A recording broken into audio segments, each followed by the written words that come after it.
Hello world. Good afternoon. What does it say? Grammages somewhere. I have an old camera. I found a junk shop 50 years ago. Oh yeah, glass plates. I had a project where I got a box, several boxes full of glass plates from parts of my father's family from 100 years back. And so a few years ago, during COVID over Christmas, I set up my not a scanner, like a copy stand with a camera on it and a light plate, and I ended up digitizing everything. Let me see if I can find it online.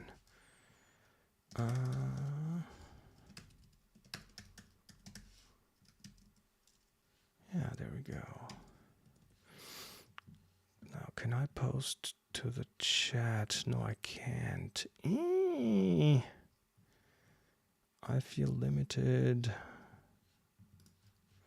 Well, if you go to my website, chrismarquardt.com, and let me see the English version. There we go. If you go to chrismarquardt.com, Chris, MarQuardt.com, and then under references, the family documentation link all the way down that takes you to the old glass plates. And I'm glad my parents are still alive, because they could give me some information on who is on them. And it's amazing what kind of quality they managed to get out of these. I mean, they're the size. If you click on the right top, more information. Sorry, those links are in German. You can go through the different links. You can see the box. You can see the glass negatives. You can see the camera that a lot of those were taken with. That was also part in the box. An old folding camera with a Zeiss Econ lens on it. And then you'll also see like restoration, because some of those had some mold on them. Mold likes to eat into things, and especially when something like that is kept in a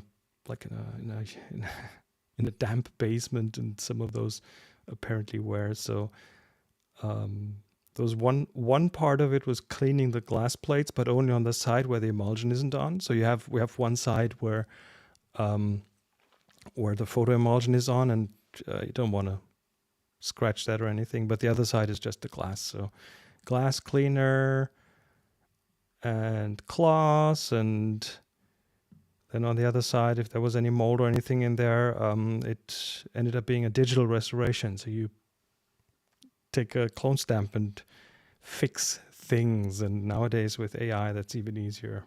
But at that time, it was mostly a manual job, just to take out like specks of dust and things. That analog photography, film photography is just, it's just normal when you shoot film. That was a fun project that kept me really busy, but I think it was a week of, well, not like the entire week, but a week, and every evening a few hours of that. And a lot of organizing and sorting and figuring out who's on them, and coming up with like some captions for them. Also different, the boxes that they were kept in were the brand boxes of those glass plates. You would buy those in cardboard boxes, and they would be Zeiss Econ film or Hauf Ulchroma film or Vogtländer film or Idealplatten film, and The other thing they also did back then was that they took very special documents to a photographer. The thing that you do today with your smartphone, you just take a picture of something that you want to have a digital record of, be it a price tag or an invoice or something. And there were some really important documents that they wanted to have a copy of. So we have glass plates, and those were bigger. Those were like, I don't know, 20 by 30 centimeters, whatever that is in inches, but big glass plates, really good reproductions of these documents. So some family history preserved. Oh yeah, you also see one of the guys on those photos in a Nazi uniform. He was the he was the strange one in the family. The rest of the family was, as far as I know, and as far as the stories go, were on the right side of things, but one of them was not. So he was very proudly posing in his uniform, and the rest of the family awkwardly around him. So yeah, family history. And also that time, I mean, some of these pictures are from 1905, 1910. Taking a photo was an occasion. You see a lot of photos where people dress up, pose, bring everyone who's around together, because one in the family has the camera and has the science to whatever develop things or handle the whole thing, and knows the secret incantations to set the exposure right and the focus and everything. And almost no unposed photos at that time, at least not in this batch of photos. The majority of them are posed photos. There are a few, like, call them amateur photos back then, with people just like snapshot type of stuff, but not a lot. I think only one of those boxes had actual film in it. No, actually 2 boxes had film in it, and the rest was glass. So, and the glass was obviously more expensive. So, and heavy. I heard a story of a photographer in Los Angeles, in Altadena, and like an older photographer, and he had a collection of like amazing photography on glass plates, on old glass plates, and he had to pack up within minutes and leave, and there's not much left of the photos because the glass was too heavy to carry with him. So old media, on the one hand, quite durable, you'd think, but then on the other hand, very hard to back up. In the days of film, there were, I think there probably still are duplication services where you could like have your negatives duplicated onto another negative, so you'd have a copy of something. And at least professional photographers with a good collection of photos would use that, and then have an offsite backup, just store them somewhere else. But then that's not even a safe option. A friend of mine in Los Angeles told me that he still has his house and everything. He lives near LAX. And he told me that his bank branch burnt down.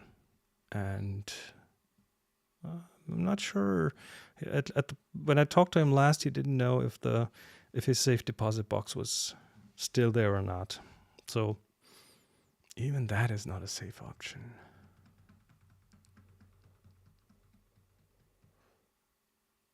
Let me see, chat. Brett, monthly. We're looking for monthly. It's probably, but I think Thursday is the we settled on Thursday, and then something around once a month. That's the plan. Sorry about that. Oh, I completely don't worry. lost track of the time. You must have been around with a camera and forgot to. That's what it was. I was taking luminous photographs all the time. Luminous with the luminous That's good. photographs. So, good. hello, Chris Marquardt. Hello, Leo Laporte. How are you? Apologies to you and to all of our lovely people watching all over the world. You want me to leave the chat on? Did you enjoy that? I can leave that on. Hold on. There we go. Fix the camera. There's Joe, our photographer friend. Will this be monthly? Yeah, well, it's not going to be every second Thursday because we don't have that kind of a schedule, but it will be monthly. Monthly is the plan. We could shoot for every second Thursday. Won't always be every second Thursday, only because of our schedules, but yeah. So how are you, Mr. Marquardt? I'm doing just fine. Great. I have sent you an email with... I got it this morning, and that's why there's no excuse for me forgetting here the show today. Now, Fastmail keeps logging me out. I think Fastmail's having server issues. So let me try one more time to get in. There we go. You come into my important folder. There we go. Live from the fishbowl. All right, let me get the photos here. The photo news. Yeah, everybody's talking about pixel fed these days. It is all the rage. It's and not just that. We're looking into a few more things today. Good. Some alternatives. Yeah, actually, that's a good topic. Is like, what's the best place? They are clearly necessary. Yeah, share my photos. I've tried them all. Unfortunately. Well, I mean, PixelFed is now really growing because it has an app. Oh, it has an app. Well, it's always had an app. No, it had a beta or a pre. It had a mock-up of an app. PixelFed. It's not proper. It's not proper. Because you could always. I mean, I always used any Mastodon client would work with PixelFed because PixelFed is Mastodon. Yeah. Anyway, enough of that frou-frou. Here we are at 1:11 on my time, 10:11 your time, or something like that. We should probably begin the magic. I'm ready. Yes.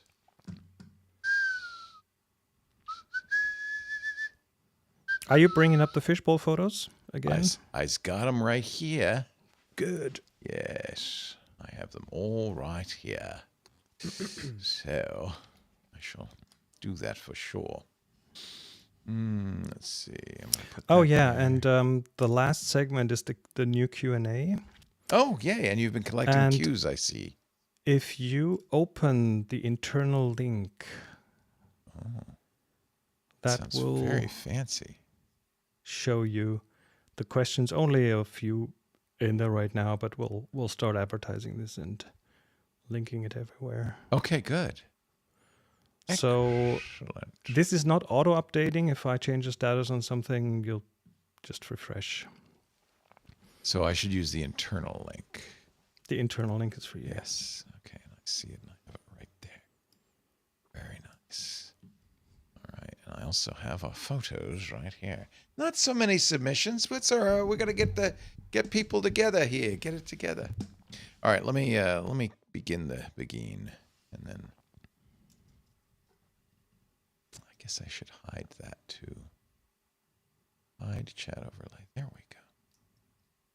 Hey everybody, welcome to another lovely Club Twit adventure. Our monthly visit with this guy right here, our photo guy, Chris Marquardt. Hello, Chris. Hello. How's everyone doing? Moin moin, I guess I should say to be You have to be at a certain elevation. No, at a certain northernness in Germany to say Oh, is that moin true? moin. It doesn't. Oh, they does say it not in work. Hamburg, but not in Munich. They do know in Munich people will know it, but they won't really. They say Prost. It's in Munich they don't know the protocol because you say moin and then the answer is moin moin. Oh, I say moin, you say moin moin. But some Does it people mean do, anything? Yeah, it's from the old German Moin Tag, I think, which means a good day to you. Oh, moin Tag. Well, So you've now had your German lesson for the day. there we go. You would never know that Chris Marquardt is in Germany at the Viewfinder Villa. You would never know that he is a native German speaker because his English is perfection. And I've known him for 15, almost 20 years. We've been talking Almost 20. photography. 2006. It's incredible. It's incredible. We'll have to have a party next year. We're doing something new at this photo time thing. By the way, yes, every month. Yes, there will be a new assignment every month, but there'll also be photography news and a Q&A. And you can see at the bottom of your screen, if you go tfttf.com/PTQ. Photo time questions. Oh, photo time PTQ. questions, PTQ. So ask your questions, PDQ at PTQ. Okay. Yeah. That's like This is moin such a moin. This is such a bad link.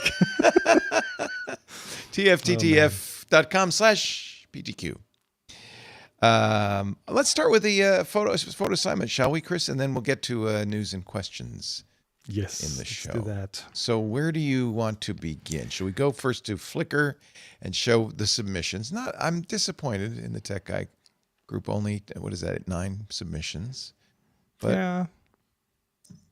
maybe Luminous was too difficult for people. I don't know. I don't know. I don't think that's it. It's just, I mean, it's a once a month thing. We don't have a repeated reminder of things. So I think it would be better if people just put that in their calendar. They know when it's coming up and then they don't forget about it. And submit a picture. Or if you were to take pictures every week, every day, you can submit one a week. You wouldn't even have to worry about that, right? And that'll definitely also increase your chances of a photo being reviewed here. So let's get some photos under review. You have sent me the 3 that you like. Yep, in that order, I've chosen 3 pictures. The first one by Larry Albower, Palm Passage, and again, this is illustrating the word luminous. Luminous, yes. Oh, that's pretty. Yeah. What Larry did, and he put it even in his description, ICM, intentional camera movement. It's a term. In other words, don't Camera think shake. this was an accident. Yes, this wasn't an accident.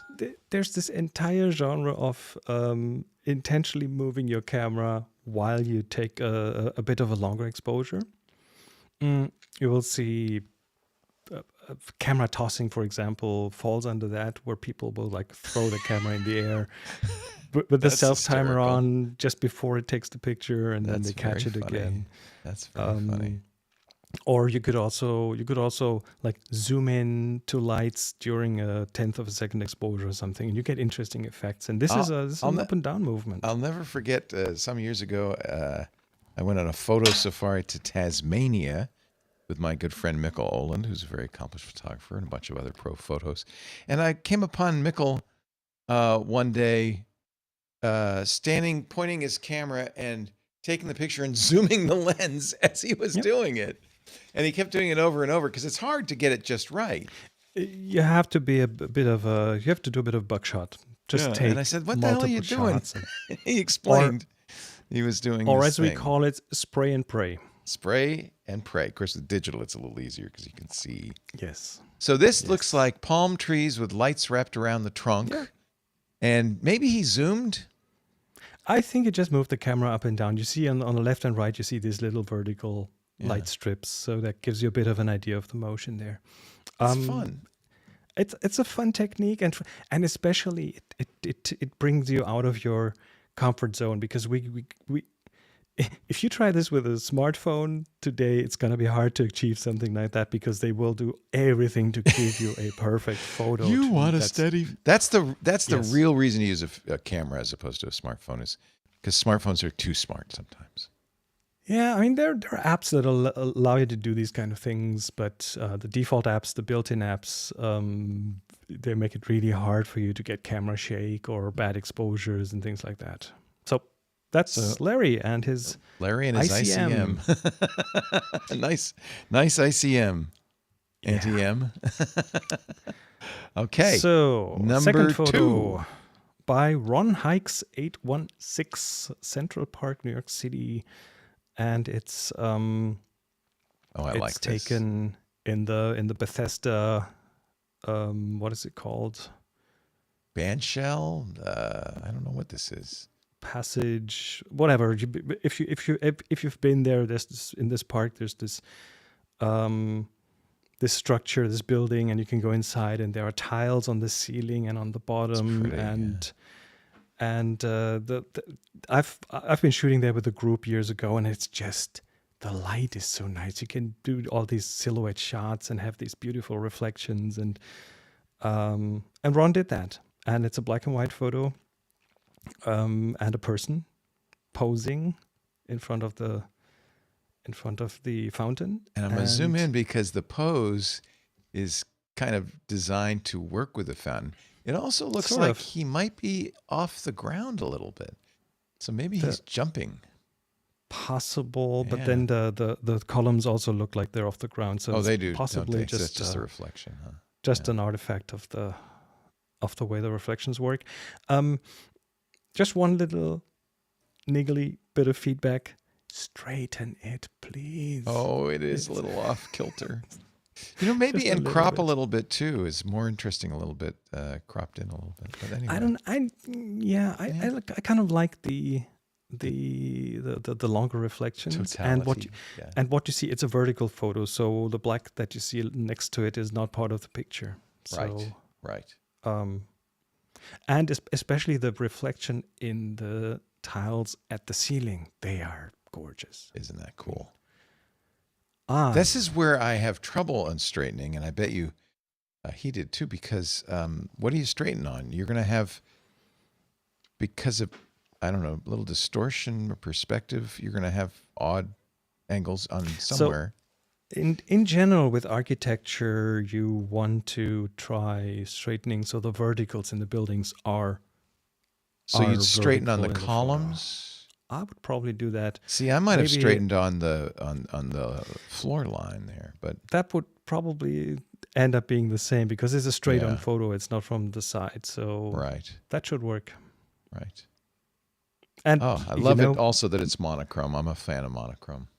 And many of the apps, if you have the screen where you straighten things, there's an auto button, and nowadays most of these apps will just figure out where the horizon is Really? and just straighten Wow. it for you. Yeah. Wow.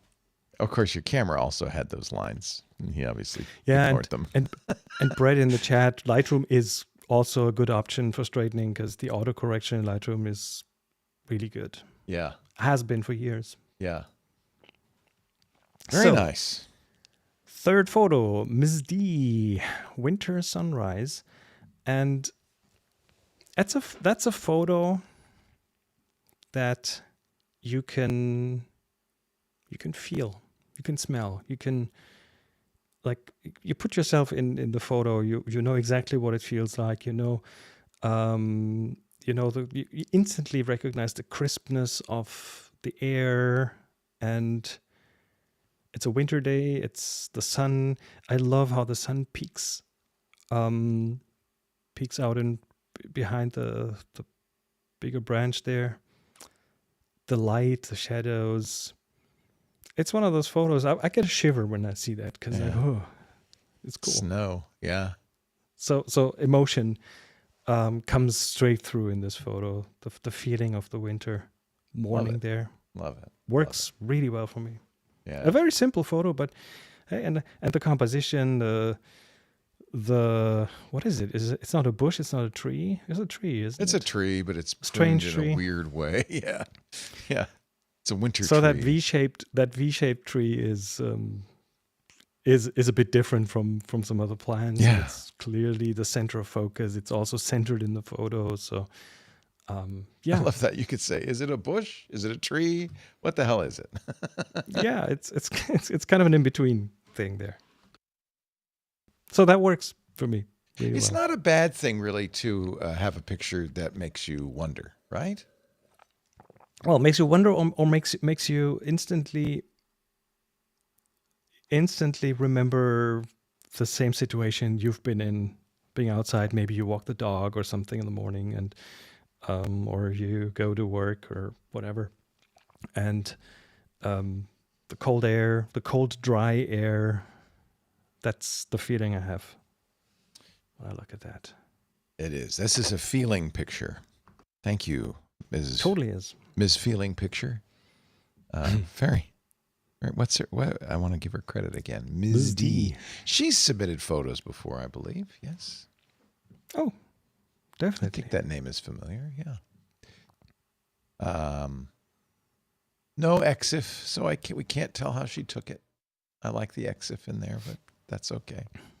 Yeah, doesn't matter. No. I mean, this Does it matter? No. and this is the kind of photo that doesn't even need anything special in the camera. It's any smartphone will do.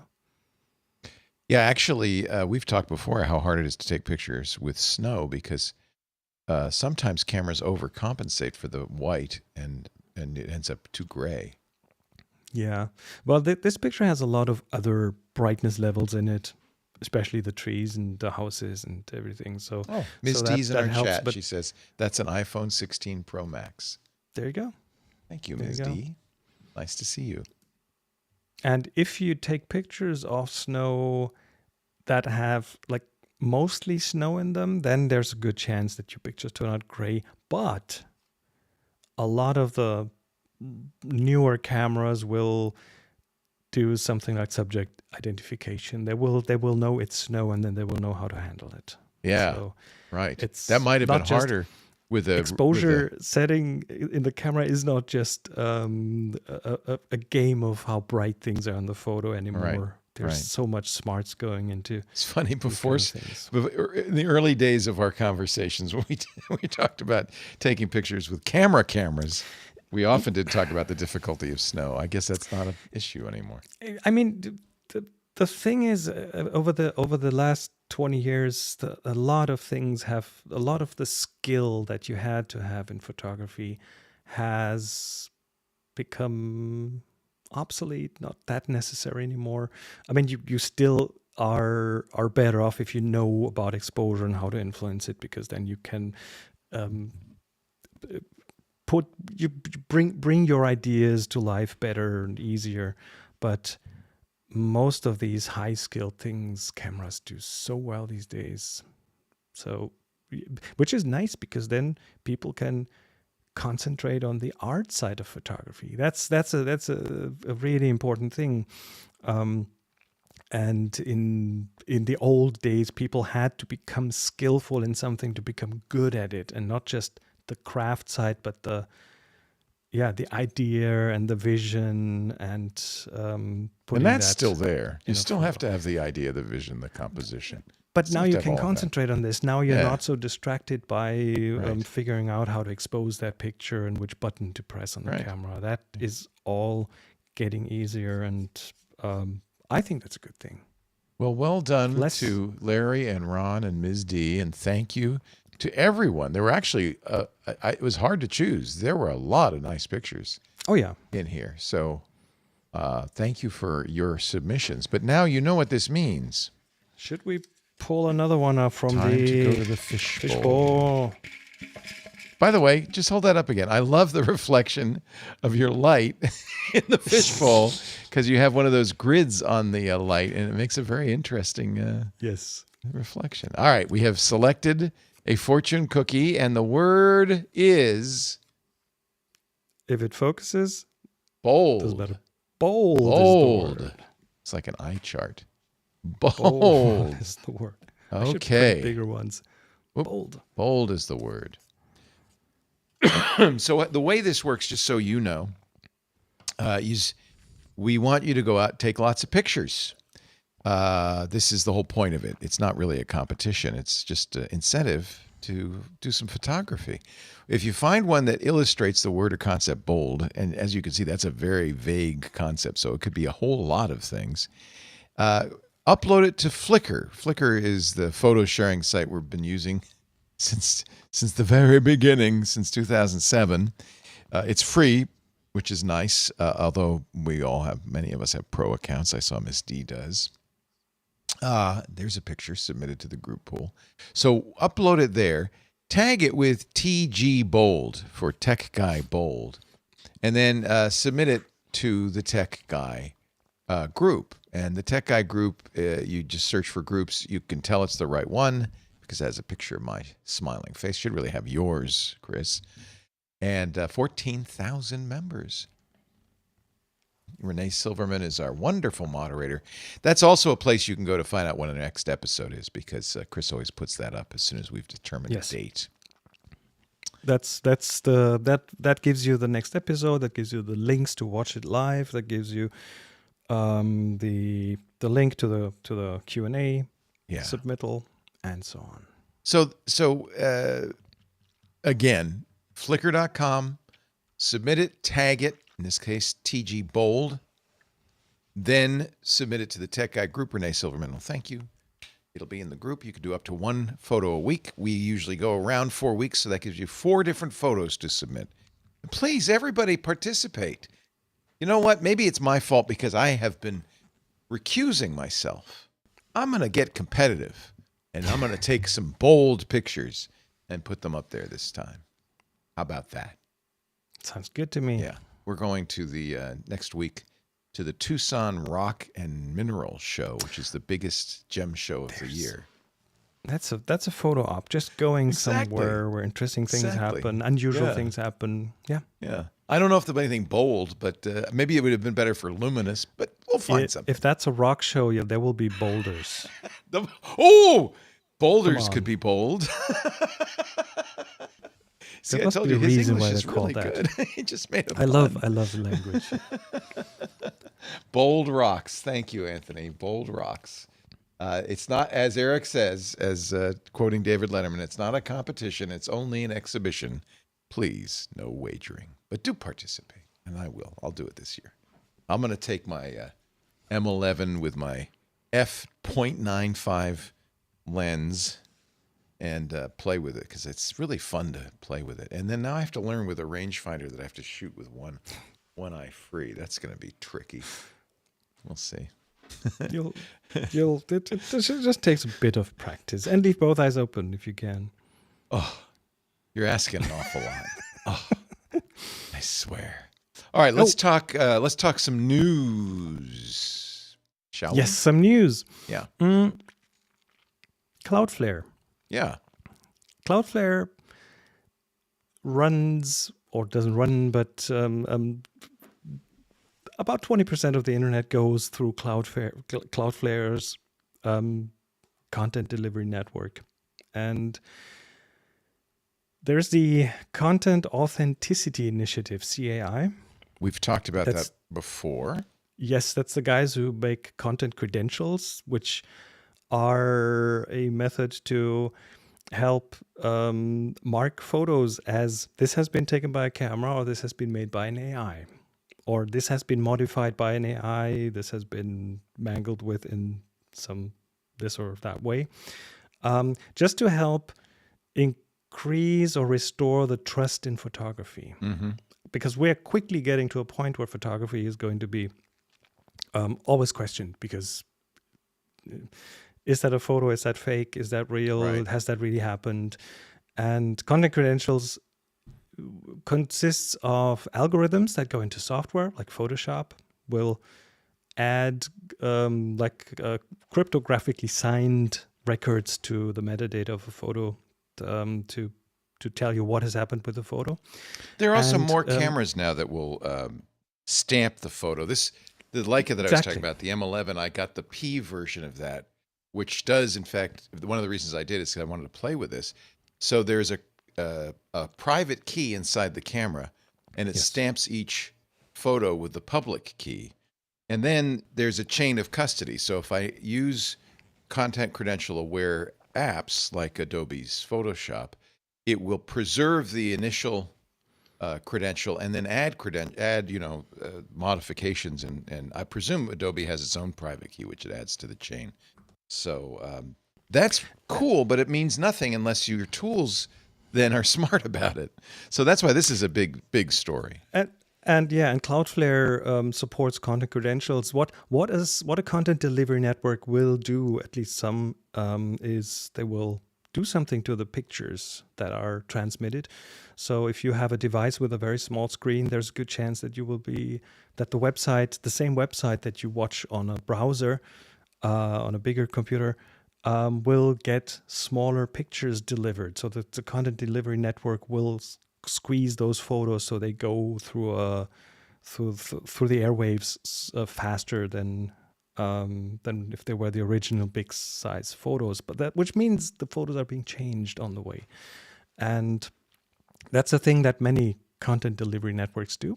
And again, 20% of the websites you look at have been going through Cloudflare servers and potentially have been mangled in some way. And that would typically mean that some of the metadata, especially the content credentials information, would disappear. And Cloudflare has now added content credentials to their CDN. So you can enable that if you're a Cloudflare customer. And not only will Cloudflare preserve these the metadata, the content credentials metadata, they will also add their own entry if they recompress the photo, for example. So you can see that photo has been shot with a camera, it has been edited in Photoshop, it has been, I don't know, somehow modified, and then it has been crunched down by Cloudflare, and you get all this information. And if that photo is then on a content credentials aware site, for example, platforms are starting to add that. So social media and so on, you will be able to verify that this photo is a photo that has been taken by a person. And this becomes more and more important as we have so much, deep fakes and modified photos and AI generated photos. It really becomes more and more important. Nikon, Sony A9 Mark III has support for it. As I mentioned, I think I had one of the first cameras to do that, the Leica M11P. So this is exciting. I think this is something we need. It isn't universal yet, and people probably aren't much aware of it. So, I think we're still in the early stages of this. I presume that there's a button or something somewhere that you can examine a photo to see if it has credentials. If you go to contentcredentials.org, I think there's a link where we can upload a photo, and then it tells you what's in there. But yes, that's the right. The goal is that the platforms, the Metas, the Twitters, and so on, are going to integrate that sooner or later. So you can directly, in a platform where you see these pictures, click on it and see. Yeah, there's a little real bug, photo or not. And you could see this at contentcredentials.org. They have a little bug. And it doesn't even have to be that bug. No, I think it can be in any shape. Annoying on top of the photo. I'd love Flickr to support this. At some point. I'm pretty sure sooner or later it will. Yeah, they'll have to, because people will want that information. Yeah, we just need it. Content credentials, Cloudflare supports it. It's a good important step. So it means the whole thing is being adopted on a wider scale. Yeah, that's very good news, I think.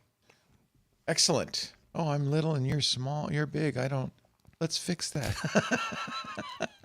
Can you put me upside down? No, I'm just kidding. Probably can. I have the power.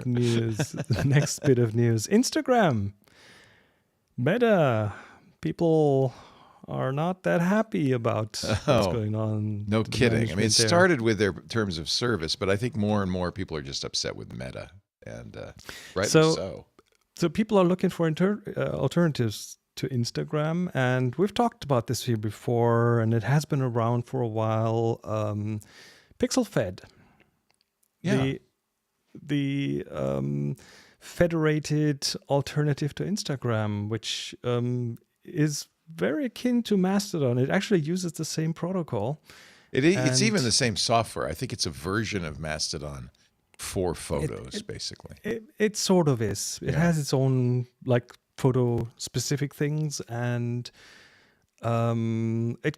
if you have an account there, it has photo feeds, but it's like a personal feed and a local feed on the server you're on, because you can be on one of several servers. Yeah. Actually, there are like over 1,000 servers Oh, look, already. It's There's Chris growing. Marquardt. You're also on pixelfed.social. Oh, I just followed you yeah. today. Yeah, I think you did. I'm going to follow you right back there. Um, And you can see you how have much it's likes. very much like. It's very much like Instagram. Yeah. It has likes, it has comments, it has tags, it has trends. You can have like hashtags to click on and follow certain themes. The good But thing there's is no feeds are- ads, which I really no like. ads. The feeds are chronological if you want them to be. So it's not doctored in a way to get you addicted. So it's much easier to just stop scrolling if you want to. Yeah. Very nice. And again, it's supported by many like Mastodon clients. I use Ivory, for example, on iOS and on Mac. It's very privacy focused. And since we talked last, the official PixelFed app version 1.0 has been released on iOS and on Android. Nice. And but it's an open protocol, so there are other apps there. And that thing, especially since Zuckerberg's announcement, those servers have grown. They have had a It's big really influx of amazing, the people. renaissance, because I've been on PixelFed forever. And now all of a sudden it's really happening. So I'm going to have to, I don't post on Instagram either, but I think I need to start posting more on So PixelFed. I have an account on PixelFed that I use mainly for photography. I have one on a Mastodon server for social media stuff, and yeah. So Yeah. we're seeing a move away from the data hungry algorithmic feeds and things, which is quite refreshing. I like that. Yeah, here's some of my posts from PixelFed, about one a year. Is how it averages. So whenever I think of it, I post there, but I should really do more. Yeah, I've been doing more and more over the last months, and it's now out of beta, so it's really on a good trajectory. Yeah, you can absolutely use any Mastodon client. You don't have to use their client for this. And you The can even interesting add it. thing is if you if you use the PixelFed app, the official one, you will get an onboarding screen that will Nice. allow you to choose the server to join, and those servers can be, I don't know, by topics, by category, by region. You could have maybe there's a Petaluma server that you want to join or something. So it's like Mastodon. You can join a Mastodon server that might be more specific to the things you like or more regional, and then you can follow anyone on any of the other servers because they federate. That's the cool thing about it. All right. Yeah, I'm a big fan. I need to start posting more. I'll put some stuff up there. If you want to follow me, I'm at Leo Laporte at pixelfed.social. And you're Chris Marquardt. Chris Marquardt at PixelFed Social. We're on the same server. Oh, it yeah. says at chaos.social. Oh no, that's my Mastodon account. Ah, so that's how you labeled your account. That's not actually where you are. I get it. I was confused. So yeah. Okay, that makes sense. I should be at Leo on this, but I think that I couldn't for some reason. I'm pretty sure that's gone. Yeah. So I'm at Leo All right, on my own server, but yeah. Okay. Speaking of alternatives, there are also now alternatives for short video, as in TikTok. And not just on the Fediverse, there is one that's called loops.video, which again is like TikTok. You can have an infinite scrolling timeline with videos. You can upload stuff, you can comment, you can like. But again, it's not designed to get you hooked, which TikTok does really well. And this is more like, I want to watch a few videos, and then maybe 10 minutes later, I'm like, I watched a few videos, and then you stop doing it, which is almost impossible on TikTok because they really attack those parts of your brain that are the same, that are also being attacked by cocaine and other things, right? So same mechanism going on there. But then there's this other network. You've heard of Blue Sky, and Blue Sky is another thing that is starting to now pretty soon be federated, pretty similar to the Fediverse. And there are 4 different things now going on. One is called, or used to be Tick, I think it's now Relo, a service building on their protocol, the AT protocol. There's one called Skylight. They are still in the making, so we're seeing early versions of them. One's called Blue Screen. And then Blue Sky itself has a feature so-called custom feeds, where you can have an algorithmic feed, but of your choice with the things in it that you want. And there's now a custom video feed that you can subscribe to. This all started because Blue Sky added video. It wasn't even so very long ago that they added this capability. So exactly, people have been jumping on that. And you don't even have to do it outside of Blue Sky. You can just do it have a list within Blue Sky. You can do it in there, but then if you want a visually more tailored experience for that is more similar to TikTok without the lots of text around the videos, you can use other apps, and that is really an interesting field. Lots of motion there. Oh yeah, that's a good point. So when I do it within Blue Sky, it's really a Blue Sky post, and it's very, there's a lot of text. It looks like a Blue Sky post with video. But if you use these other apps, they just show the video, so it's much more like TikTok. They mimic what you're kind of used to. Because some people like Tim Waltz posted horizontal video. Somebody ought to explain how it works. So did the Mount St. Helens in 1980. But Harry knew. Harry Dunn did it right. Oh. I'm for total freedom when it comes to video orientation. You don't People have an should opinion shoot on the orientation they want. It is true though. If you're watching it on a phone and it's a full screen, it's always better to do a vertical video, because then you're aware of what can be seen and what can't be seen. Yeah, see, Taylor Lawrence knows how to do it. Oh yes, mm-hmm. Of course she does. There's Beto, who just decided he's going to do it square. I guess I don't know what aspect ratio this is. Best of both worlds. Actually, this is actually smart, because it is square, so it will work on an Instagram-like thing, but the main content is in a vertical form. So it will work even if these ears are cut off on the sides. So maybe that's the way to do it. I don't know. Well, new media, new languages will develop. We're figuring it all out. New visual language will develop. Yeah. Good. All right. And the problem is, the thing about TikTok, we were all on TikTok. There's now too many choices. Oh, you're not? Okay. I installed it. I played with it for like an hour. And then I realized if I do not uninstall it now, trouble. Time will be lost. Yeah, exactly. Yeah.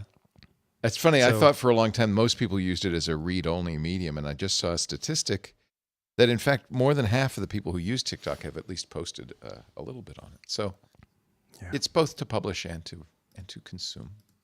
So, everyone, check these things out. Links will be in the show notes. Last bit of news I brought is from the film side. Kodak is cracking down on respooled motion picture film. So here's what the story is.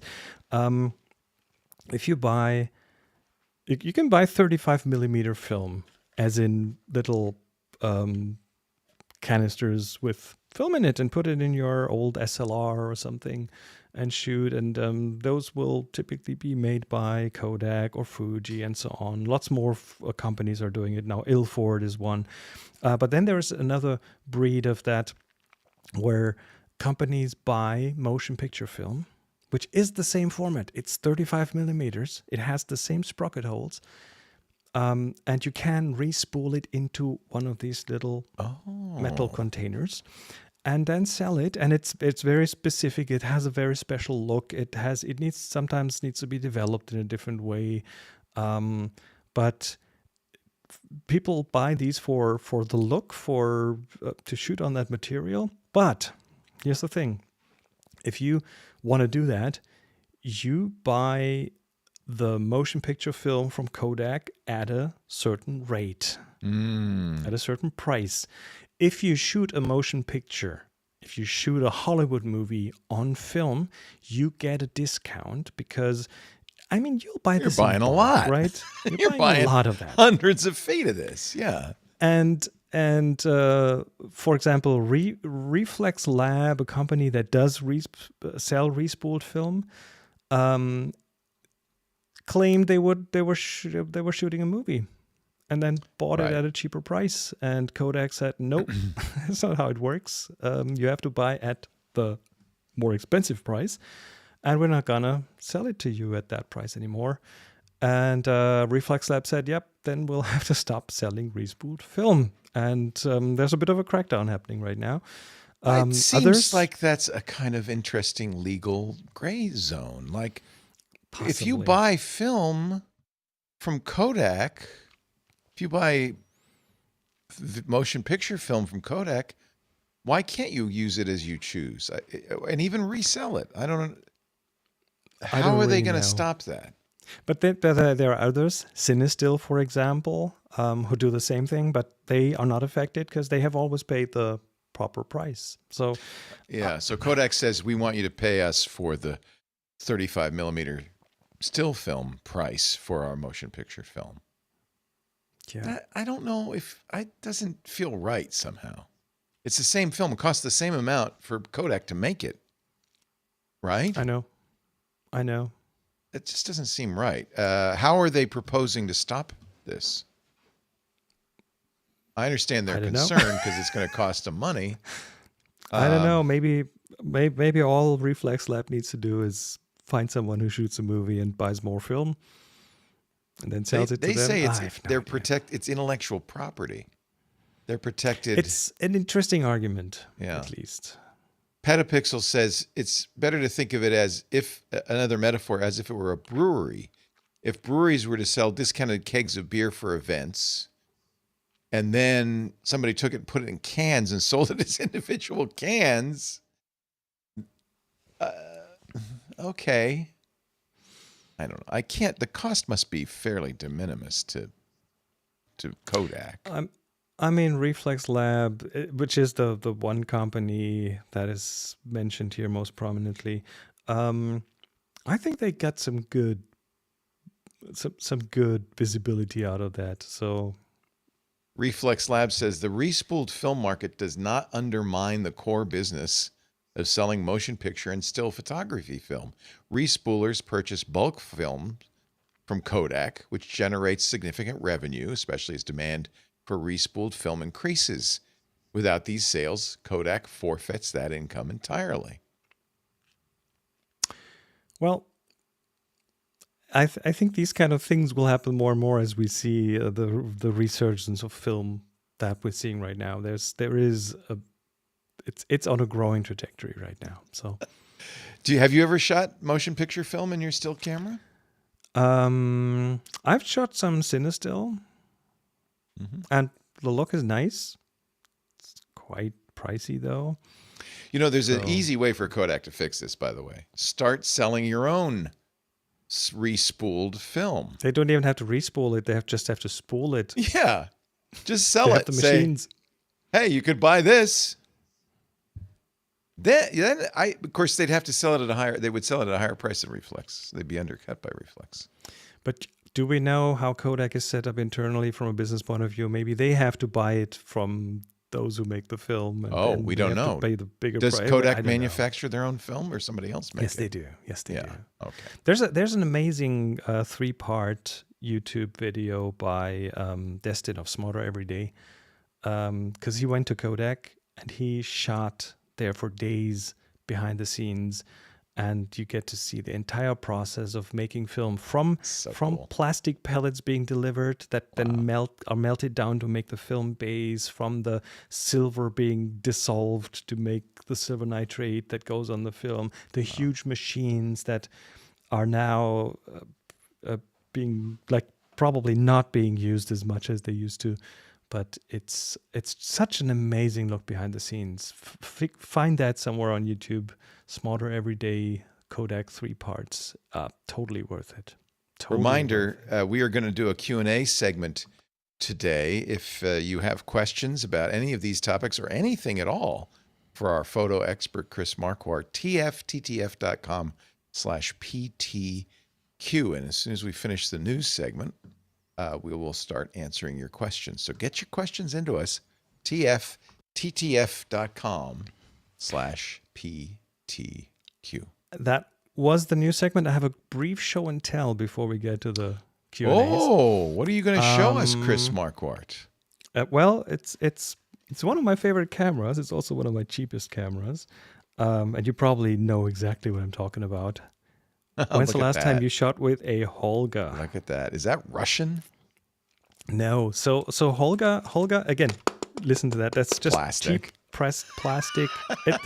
There's nothing very technical about this camera. It has like a shutter. It has a few distance settings. So there's no light meter. There's no focusing. There's no light meter. There's nothing. There's a bit of focusing, but just barely. Oh, it has a focusing. And it takes 120 medium format film. Ooh. And this a bit of history. This is made in Hong Kong. You can still get it.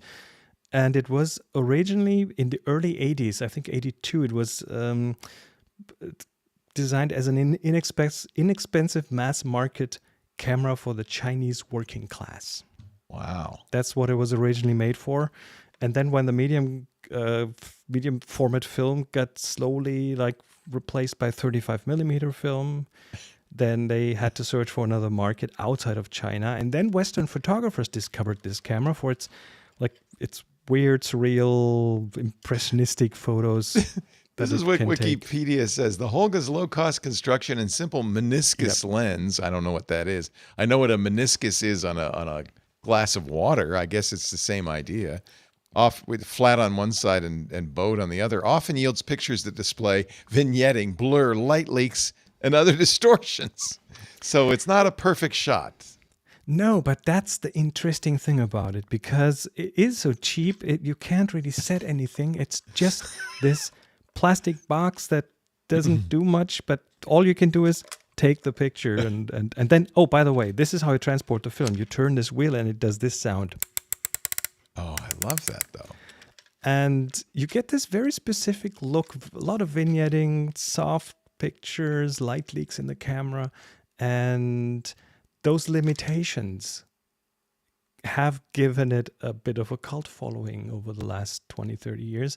And the look, right? It's not just the simplicity of it, it's the look. Go to that link, photos by David Burnett, that I put up in our notes. These are, by the way, and Wikipedia does say many the Holga photos have won awards.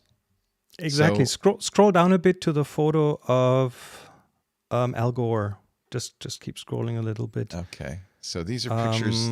This guy. A lot of them. This is a Holga photo. That is incredible. This is a photo taken with one of these plastic cameras, and it's a really amazing photo. I actually love this. You see the vignetting. You see the square format. You see the little face in the sky. Wow. You see his hair blowing in the wind. It is surreal, right? Is that the point, I guess? It adds this level of, I don't know how you would call it, reality to a photo. It's not surgical. It's dirty. It has its blemishes, and that makes it sort of real. And it also shows it's the photographer, it's not the camera. But the camera adds a very specific flavor to the photos. So Holga, you can still buy them. What? You can get them? They make them? $40. 40? $40 What? a B&H photo. Yeah. Now shoot this. with some film from a movie photo film, and you're gonna. Film. What are you gonna get? Something weird. You gotta get a visit from a $39.99. Kodak lawyer. Yeah, right. 39. Oh, wait a minute. Not just now. So they restarted the manufacture a few years ago, Yes. and you can also get it in white. Yes. I think this would be a good gift for a teenager who was just starting to get into photography. When I got a Holga, I don't know, 20 years ago, I remembered that I think a grand aunt or someone gave me a camera when I was 12 years old, 13 years old, and it was a Holga, and I had played with medium format film, with roll film, with 13, and I did not remember because I didn't keep the camera. I didn't really know what it was, and I shot a film and I had it developed, and then years and years later, I bought a Holga and I held it in my hand and I thought, oh my wait God, a minute, this feels familiar. Oh my God. Wow. So there you go. You do have to buy special film. It's ironically, the film might cost you more than the camera. Here's Kodak's Portra 400 color negative film, $70, but you do get a 5-pack. No, that's so. Don't. Yeah, but get some cheap black and white film. Don't get good fancy film, is what you're saying. Get a black and white film, some Ilford HP5 Plus or something. Do you want high ISO or low ISO, or does it matter? I would probably take an ISO 400 film, maybe Kodak Tri-X or something. Because you get a little grain. That's kind of nice. There. That's kind of juicy and. And this is absolutely not about perfection. This is about just emotion. Shooting emotion. Yes. Of course, then you're going to have to get a little dark room and a enlarger, and of course, Tri-X is easy to process. I used to process my own Tri-X. In fact, I used to buy it in bulk and spool it in little plastic spools in a bag with had two holes in it for your arms. And you would, without being able to see it, you'd put the film in the spool because you can't have any light. And then it's cheap. I got it down to about a penny a print. Yeah, that's a bit more expensive these days, but I bet. Yeah, it's so funny because digital is basically, it's free. You don't print it, but it's free. This is interesting. Now I'm tempted. This is the first time I've had gas so cheaply. And by the way, roll film you can still get developed. There's still companies out there that will Ektachrome might be kind of cool in this. Do they make medium format Ektachrome? That's a good question. I don't think they do at this point. So that's the only thing. You have to get 120N film. Get a roll of Kodak Tri-X or 3 rolls. Let's see what B&H has. They have Ilford HP5, $9. That's a good price. Okay. How many shots is that? That Tri-X right below it. Yep. There's the yellow one is Tri-X. Tri-X is pretty cheap. It's the Portra that's expensive. You don't want Portra. You want something a little crappier. Yeah, Ektar. This camera is made for black and white film. The lens is not really that good with color. Good point. Anyway, Actually, that's a good point. The color reproduction is probably terrible. It is. I mean, this one. There's the Ektachrome. one I have. There's E100. The one I have is actually an advanced model because the Holgas usually have the simple models have plastic lenses. This is the one with a glass lens. Oh, how'd you get such a fancy one? Where'd you get that? I don't know. Accidentally, it's the 120GN. The G stands for glass.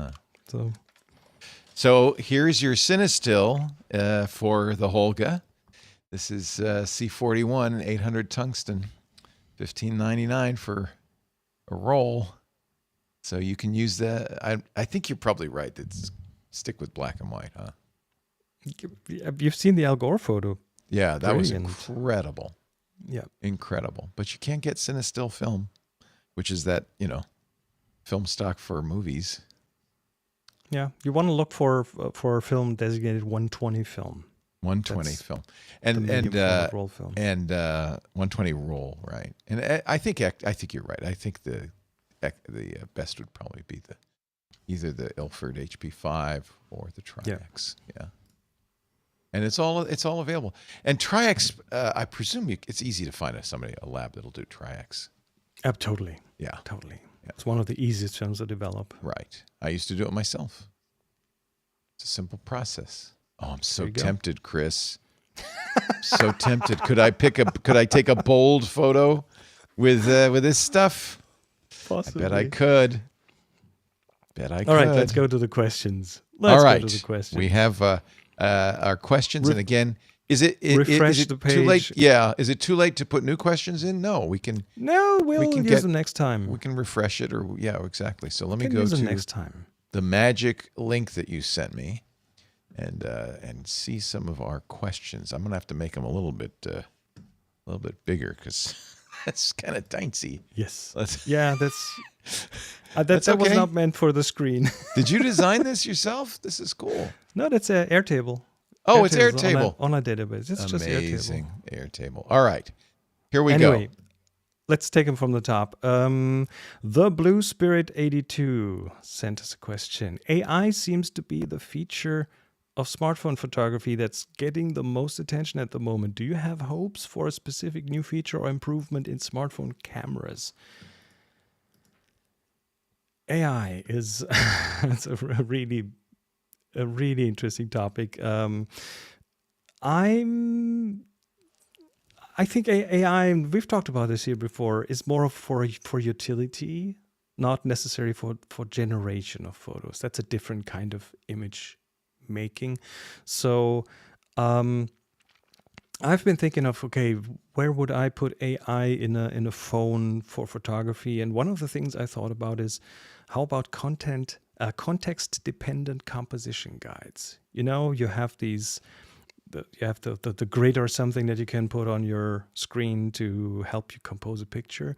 But wouldn't it be great if you had composition guides that would know that this is a person, and then that would subtly guide you to maybe not cut off their head or place them somewhere in the photo where it's maybe a nicer composition or something. That's a feature that I could imagine would help some people to get better photography. Another one is that I've always been hoping for an architecture mode where if you shoot architecture photography, you would typically use something like a tilt shift lens to make sure your verticals are straight. That brings us back to that Bethesda picture. You have vertical lines, and in architecture photography, it's helpful if you keep them vertical, but then you need to tilt your camera back, and that might skew the lines, but the smartphones are so powerful, they could easily correct that in real time, automatically straighten that based on the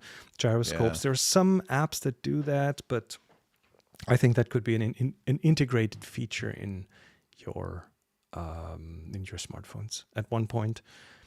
And then just like AR overlays, stuff to like navigation stuff and so on. That uses the camera, and I'm still hoping for like a little thing in my glasses that will put an arrow on the ground telling me you have to take a right now, because I'm so bad at finding my way around. That would be my AI AR feature. Yeah, I don't, obviously, not obviously, but I think that there's a controversy here in our little town of Petaluma, because the annual fair, the Summer County Fair, made its poster with AI, and it's very obviously AI. And there's a lot of very upset local artists who say, "Hey, we need the work. B, you could have used us and it would have been local." And I kind of think there's some merit in what they say. I don't think the best use of AI is to do art or writing or the creative process that is so human. But I think what you just described, which is using technology as an aid, as a support, is great. Brett Jones, who's been very active, and thank you, Brett, for all your input. He's in our YouTube chat. Talks about this. He just said the problem with digital is that you don't have to think about what you're doing.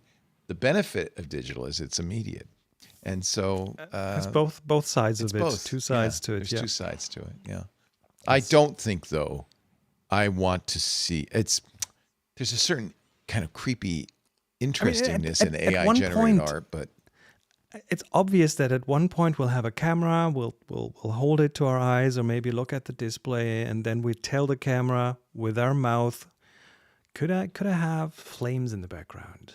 Could you put a dragon in the sky behind it? I guess that's going to art. happen, and it creeps me out a bit. But that's a future we are definitely gonna have in a few years. We're already there. A given. The folks, they used to be Skylum. I can't remember their new name, but they make Luminar. They've for a long time had a very simple, easy to use filter that changes the sky. Because how often it's happened to me sometimes when we were in Tasmania. Sky replacement is a thing. Yes, it was overcast a lot, and so you didn't get the interesting skies you might have liked. So you just put in a nice blue sky with big puffy clouds, and it's almost. I mean, unless you really knew what you were looking for, you probably wouldn't notice it. I have mixed feelings. Yeah, me too. Me too. Anyway, so AI is a thing. Next question. Yes. Dimelente. What are some tools? Oh yeah, you read the question. Oh, I'll read you the question as if you read the question. You're hearing it for the first time. Yes. Dimelente says, what are some tools/tips for shooting in harsh midday sun? I guess they recently attended a convention with cosplayers, and he said, we were shooting into the sun across their face. Obviously that wasn't good, but then having them face the sun made them squint. What do you do? This is your problem with shooting people in bright sunlight. Yeah. Just don't do it. I mean, okay, so move them into the shadow if you can. And if they are if it's not a proper photo session, just lure them there and say, hey, I'll take a picture of you. It's going to be really good, but we need different light. Yeah. Or have their back completely towards the sun, blow out the background this way, but then they won't have to squint. The squinting is really the problem. So what you could do is change the exposure so that they're properly exposed. Then the background's going to be overly bright, exactly blown out. Exactly. It goes for the face. Yeah. The face is in the shadow because the sun is in the back. Makes a nice light around the hair and the shoulders because the sun shines on that.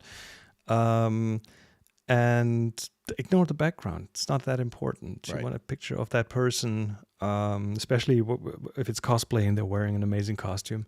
So... or if you have to deal with the harsh sun, HDR, like a burst with a fast camera might be a thing, but then they will still be squinting because the sun is in their face. If it's in their face, you're really out of luck. So unless you have a card or something that you could hold up and block the sun, I don't know. Yeah, well, they do this in movies. They have these huge sails, white sails, and people that don't do anything but hold up sails to make sure the sun is not directly shining at the actors. You need a 15 grips to hold up the sails. Yeah. But then you get that nice diffuse sunlight. See, sunlight is great, but you have to control it because it's so bright. Yeah.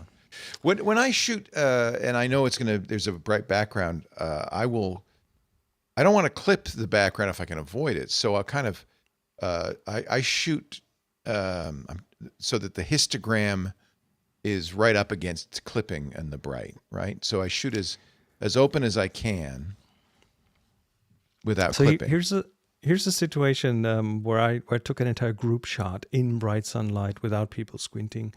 And what I did was and again, we had some time, so I moved them around, and I moved them so they were standing with a back to the sun, but I was standing in front of a white wall.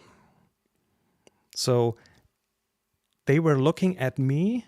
And you were getting a bounce.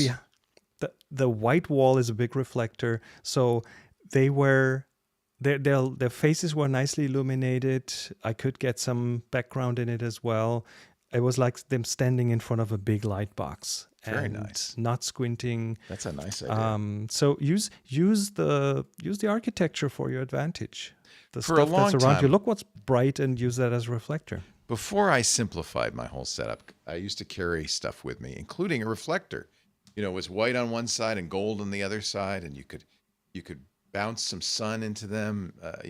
Maybe some golden light into their eyes, and it was nice to have, but you know what? I don't want to carry a duffel bag of gear with me anymore. You know, also you getting better over time because you have more experience. Yeah, You'll know maybe. what you'll need, what Yeah. works, how Yeah. it works. So experience is always gonna be your ally. Basically, I carry one camera with one lens nowadays, and but what that means is there's only a certain kind of shot I can take, but then I focus on that.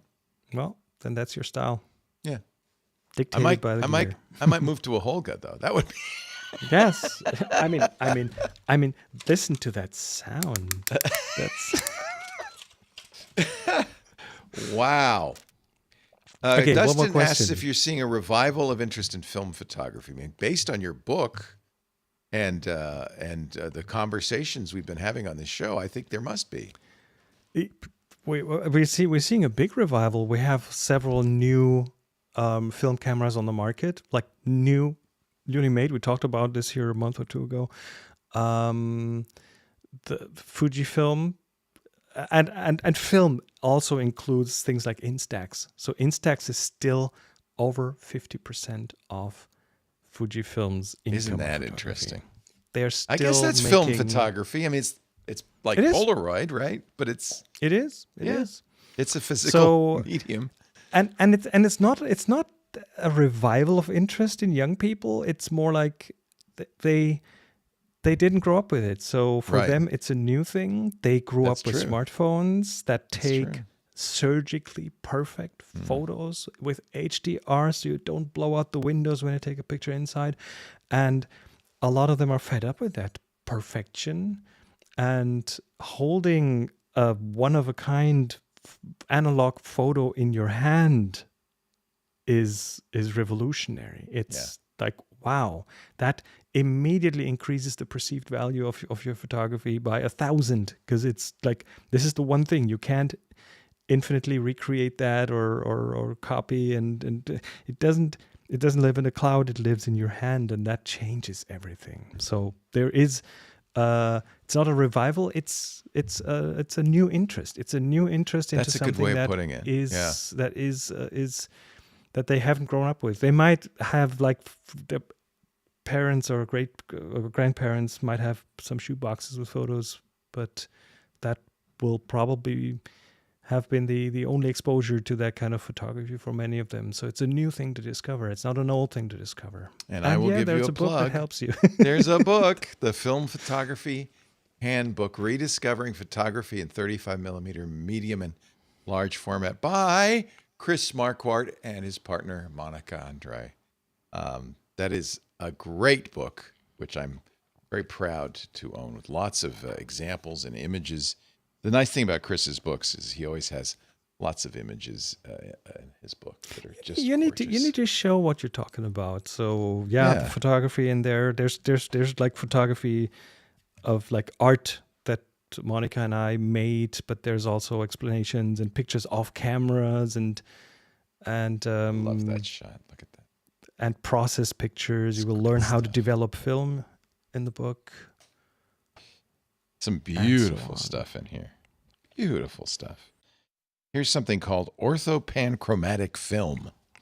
Look at that. What the hell? There's like, you learn about the different kinds of film, the different types of film. There's really good. It's a good start, Rocky, and it's Rocky Nook. And it's now on its third version. We've updated it twice since. I think this is probably the first edition. I think it's the So, first. best thing would be to go to discoverthetopfloor.com, and that's where you'll find a link to all of Chris's books, his workshops. Do you have any room in the Eastern European auto tour? Just today, I talked to someone who might take 2 seats. There is a chance that there will be one spot left open in early May when we take our tour to Transylvania from Berlin. Fun. Oh, fun. Or actually, from Transylvania to Berlin. That's the tour from down there in Romania, Budapest to Vienna to Prague to Dresden and to Berlin, with like beautiful landscapes, historic cities, Baroque architecture, and good food. Great food. 10 days. Even and better beer. I would bet. Good beer in the Czech Republic for sure. Yeah. Small group, very flexible, and about a 2 to 3 hour drive during the Nice. midday, and then it's like a cruise, a bit like a cruise. You'll see a lot of different places in a short time, and Very fun. I'm making sure that you get to see good places and take good photos. There's image reviews, and like it's a workshop tour mixture. Great way to learn. And, you know, I have to say, having done this now a couple of times, not with Chris, unfortunately, someday with Chris, traveling around with professional photographers is incredible. Even just a photo walk. We had such a great photo walk with Joe in New York City. With other photographers, getting, you know, looking at stuff, it's just a wonderful collaborative process. And I highly recommend it if you've not done it. A reminder, our assignment this month is bold. Take your bold photos. I promise, take some bold photos, okay? And upload them to Flickr. Tag them TG Bold. And then submit it to the Tech Guy group. Our moderator, Renee Silverman. Here, I'm going to practice. Both eyes open. Our moderator, Renee Silverman. Well, oh, look at the Holga. Smile for the Holga. There's our thumbnail. I think we got our thumbnail. This is a fun thing we do with the club every month. One of a number of fun things we do with the club. If you're not a Club Twit member, please join the club. You can watch this live, as many of you are doing. And when we do the show live, you can watch on YouTube and Twitch and X and TikTok and Facebook and LinkedIn and Kick, but you don't get to watch it after the fact. If you're in the club, it's on the Twit Plus feed, and there's so much more, and it helps us so much. And you know what? It's pretty affordable. It costs you even less than a Holga camera, $7 a month, and you get a lot of benefits, including ad-free versions of our shows. Twit.tv/ClubTwit. And I'm sorry for you Club Twit members who had to see this. Maybe I should just use this opportunity to thank you. You are wonderful. We really appreciate you. You help make this possible. And a special thanks, of course, to our great friend, Chris Marquardt. It's always a pleasure to see you. I'm so glad we could continue to do this. We started it in 2006. I have to thank you for having me. This is so much fun doing this here. 18 years we've been taking pictures together. Thank you, Chris. I really appreciate it. Thank you. Chris Marquardt, everybody. Thank you for joining us, and we will see you in a month. Again, if you go to the Flickr group, we'll post as soon as we set a date, which is probably in the next couple of days. We'll post that date. It'll be roughly 4 weeks from right now. Take care, everybody. Good night. Auf Wiedersehen. Guten Abend. Moin, moin. Moin, moin. Bye-bye. Thank you, everybody. That was so much fun. I love doing this. I'm so glad we're doing this. And I apologize for my tardiness. Thank you, Anthony Nielsen, for just being here. Hanging out. Appreciate it. Should we shoot for the 6th, or should we set a date? Yeah, we can set a date. The 6th of March works fine. Works fine. All right, let me check my calendar just to make sure.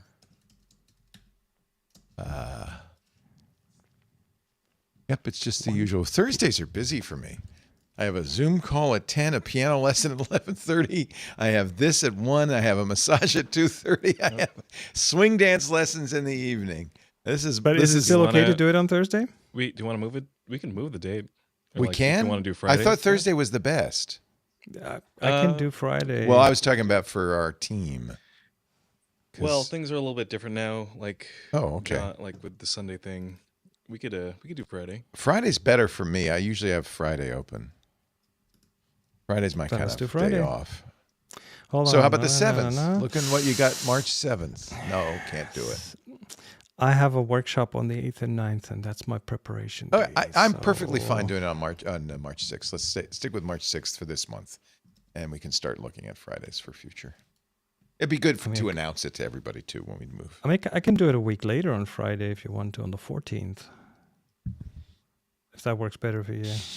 It's fine. I just jam it in, but it's part of my busy All right. Thursday. Then let's do it. 1 p.m. Pacific time. I mean, it's all leisure time activities, so it's not really like a hard work day or anything. But it was why I was a little bit late, is at my piano lesson. So That's fine. but How's I the won't- piano coming along? I love it. Do you play? We I've- talked about this. You play the guitar? I've or played the- for 17 years. Oh, and I'm you a bass do? player too. So what do you play? Jazz?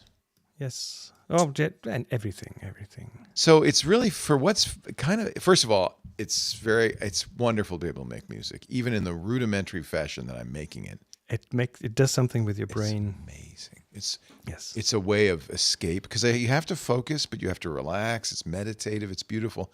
But the other thing is, it's like learning to read all over again. And so I'm basically like a third grader. And it's like learning to walk, because you have to train your It's muscle physical. memory to different Yes, things. it is like learning to walk. Yeah.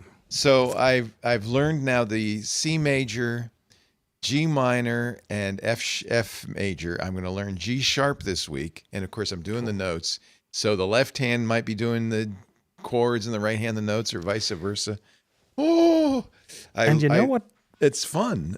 You know what I love about music is that it has that pulse, that relentless pulse Yes. that keeps you moving forward. You can't just stop. Right. If you play in a band in front of people, but also for that yourself, must be terrifying. if in front of yourself, you have to kind of keep going, and that means you will also develop skills to like improvise over things that go wrong because the song keeps going on. Yes. If you play along with something, with My a recording teacher or something. and I play a number of the songs I learned have duet forms. So she'll play the duet. And she says, if you make a mistake, don't stop. Yep, that's exactly it. You have to find your way back in, and that in the end is a life skill. I bet. Totally. I mean, I'm pretty old. Here I am at my age learning something new, but I think it's a really healthy thing to do. You knew that skill already, and now you're rediscovering it. Yeah. in a Well, what's different sad form. is I will never have it. I don't have enough time to become very good at it, but it's still awfully fun. It's still fun. How long did it take you? Well, you probably started when you were a kid. Oh no, you said 17 years. So you started as an adult.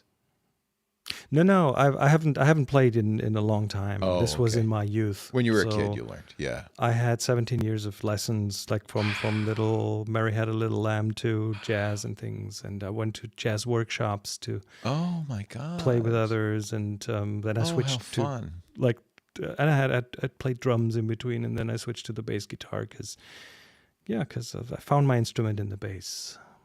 Well, I have a piano teacher, which is great. I decided I really need. I can't. You can learn online, and there's No, a lot of you tools. want to do this. But in I needed a person. teacher, Yeah. and it's nice. And she's an older woman, and she's been teaching everybody. She taught Anthony. You'll appreciate this. She said, "Did your company used to be on Keller Street?" I said, "Yeah." She said, "Do you know Alex Gumpel?" I said, "Yeah." She was Alex Gumpel's teacher when he was a kid. Anyway, That's cool. it's a small world. So, yeah, so much. Oh my God, I can't believe it. I just love it. I literally have to stop myself from playing. I could play for hours every day, which is, I think, the difference between doing it as an adult and as a kid. Because as a kid, it's homework, but as an adult, it's recreation.